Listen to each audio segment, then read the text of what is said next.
শুরু হয়ে গেছে টি-20 বিশ্বকাপ। ক্রিকেটের বিশ্বমঞ্চে বাংলাদেশের প্রতিনিধিত্ব করবেন 15 ক্রিকেটার।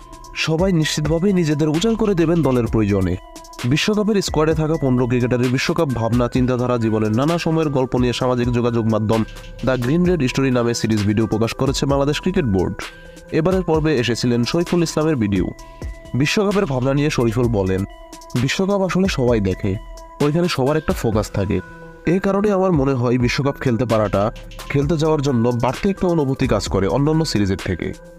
আমি মনে করি জাতীয় দলে খেলতে পারা অনেক বড় পাওয়া। প্রতিটা ক্রিকেট প্রেমীরই যারা গ্রামে গঞ্জে যেখানেই খেলুক না কেন, সবারই স্বপ্ন থাকে যে জাতীয় দলে খেলবে। সেখানে জাতীয় দলের অংশ হতে পেরে আমি খুবই ভাগ্যবান মনে করি নিজে, যেটা আসলে ভাষায় প্রকাশ করার মতো না। প্রতিটা প্লেয়ারের স্বপ্ন থাকে বিশ্বকাপ খেলা, সেটা হোক ক্রিকেট, ফুটবল বা অন্য যে কোনো খেলা। এখানে যদি আমি বিশ্বকাপে খেলি তাহলে এটা একটা অন্যরকম পাওয়া হবে আমার জন্য। তাসকিন ভাইয়ের সাথে বিপিএল খেলেছি, ডিপিএল ও জাতীয় দলেও খেলেছি। মোস্তাফিজ ভাইয়ের সাথেও তো খেলা হয়।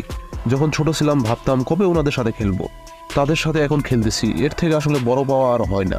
এটা আমার অনেকগুলো স্বপ্নের মধ্যেই একটা।